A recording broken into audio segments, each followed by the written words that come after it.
It's Memorial Day, and there's a huge party going on outside the arena here in Kansas City. Like the video, subscribe to the channel, and turn on those notifications. And once you're done, leave a comment down below, and I just might end up responding.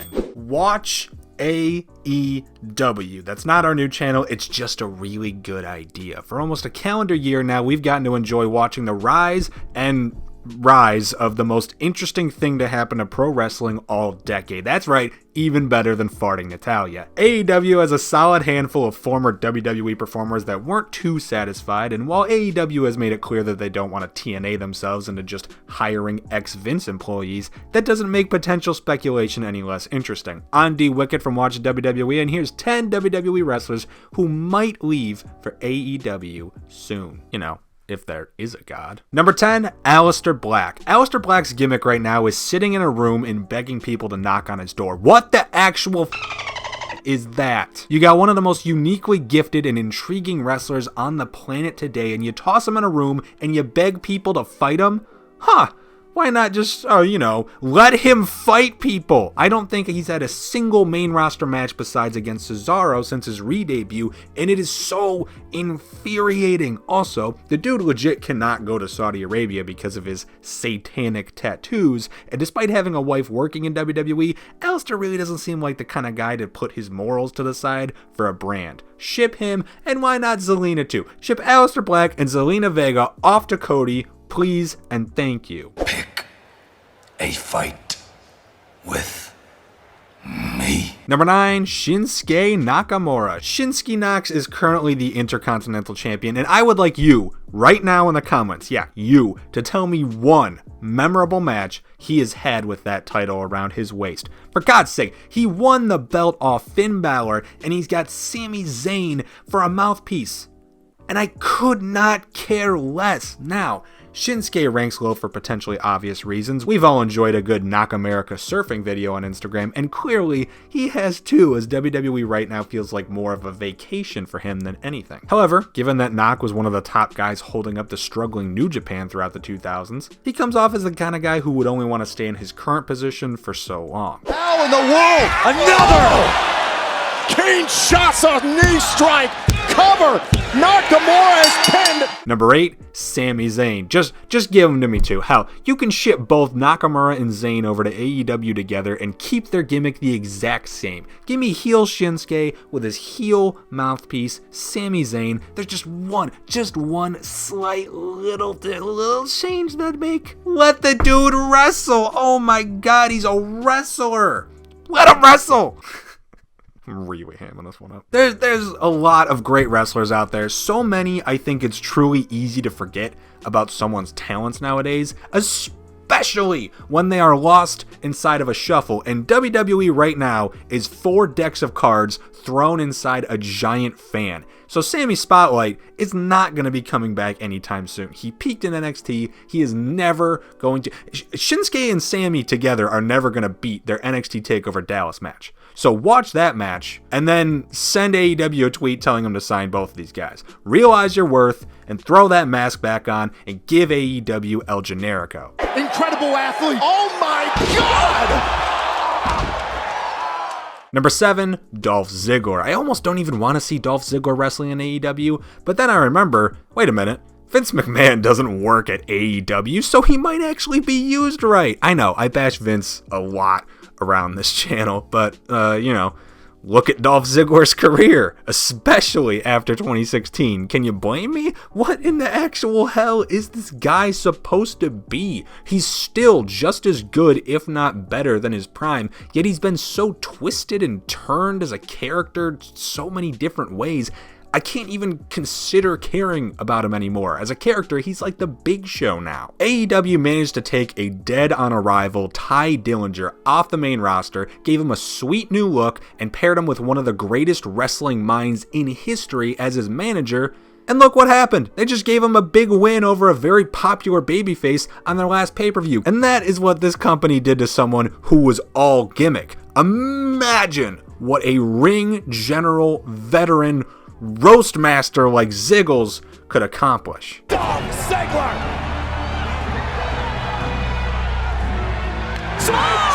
Music! Number 6, Luke Harper. He's just like, what? Do I need to even say anything here? Literally, anytime anyone does anything controversial these days, what's the first joke you're going to hear? Oh, there's 6 more months added to Luke Harper's contract. After not being used for months upon months, Harper asked for his release on Twitter before being denied, and not just denied, he had his contract extended 6 months. He then continued to not be used, and recently returned only to put over Roman Reigns, and then leave TV again. Come on! He's not even a maybe. He might not go to AEW, I suppose, but there is actually 0 chance that Harper re-signs with this disgusting company.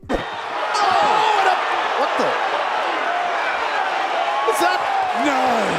It's Harper! What the world? Number 5, EC3. Another great example of a dude I totally forgot has talent. He's pretty damn good in the ring, but that isn't what made Ethan Carter Ethan Carter. By the way, for anyone who didn't know, EC3 stands for Ethan Carter III, the gimmick nephew of TNA's owner, Dixie Carter, and the fact that WWE brought him in as just EC3 is still so funny to me. Anyway, the dude is so incredible as a character that he got over huge and sort of held up TNA during its darkest hours as one of the few bright spots. He's so not made for this company, for WWE, that he wasn't even that special in NXT. If you aren't being used properly in the good WWE, you really need to get out of that company. Well, it's Memorial Day and there's a huge party going on outside the arena here in Kansas City. Number 4, Ivelisse and Katrina. Alright, I know it says WWE in the title, but I wanted to shout out a couple extra names since AEW could definitely use some more established women on their roster, and these former Lucha Underground girls are perfect for the spot. Plus, both were in WWE before. Evie on 2011's Tough Enough, and Katrina was actually in the women's edition of NXT way back when it was a game show known as Maxine and constantly getting somewhat sexually harassed by the eventual Fandango.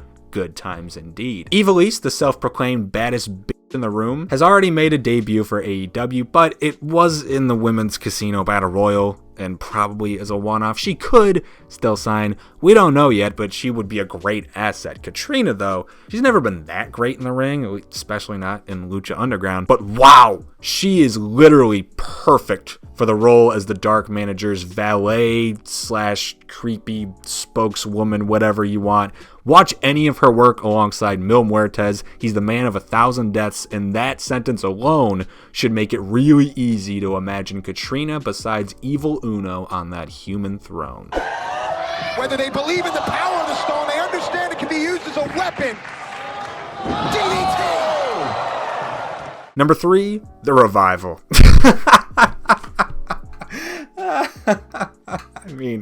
I mean, come on, they're as obvious as Luke Harper, if not even more. I believe they were also a case of being denied a release, but just like Harper, their contracts are up early 2020, and there isn't a chance in hell that these two are coming back. I mean, for real, they just lost the tag titles, and they didn't have a single defense with these titles, despite having a, pretty lengthy-ish reign. AEW is trying to make the best tag division in the world, and for my money, these two at their best could be rivaling the Young Bucks. Instead, they're getting laughed at by the Usos for shaving each other's backs. Please leave this company. Here's the cover by Kingston!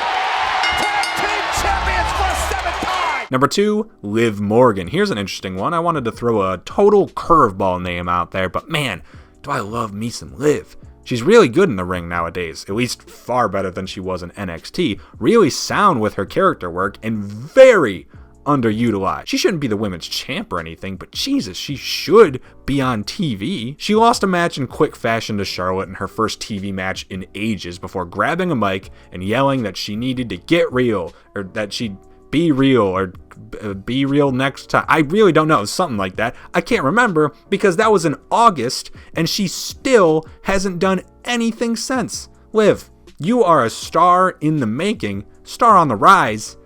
Go rise anywhere else but here. Okay, Charlotte was right. And when I come back, I'm gonna be real.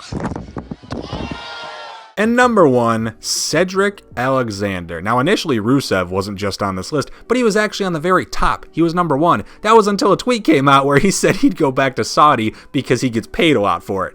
fair enough, Rusev, but if that's good with you, I really doubt the whole cucking thing is getting too badly on your feelings, so I had to find a replacement. Cedric, a name I legitimately forgot to put on this list because I legitimately forgot that he exists. Cedric is the epitome of flavor of the month. Vince decided to show some interest in him for a few weeks, give him some good matches with Drew McIntyre, put him in a little US title feud with AJ before disappearing after just 2 months on TV. The man became a prominent player only to immediately find himself shuffled right out of the system. Cedric's also been, known for the risky tweet or two calling out the company for not letting him wrestle now that he is on Monday Night Raw. I smell a contract coming up that's not getting re-signed. Looking for that hammerlock DDT, center of the ring. And again, into the cover. And those are 9 WWE wrestlers and a couple of ladies I think should get the hell out. Get the F out and switch over. What are your thoughts? Listen in the comments down below. Have to like the video, subscribe to the channel, and notifications, ring that bell.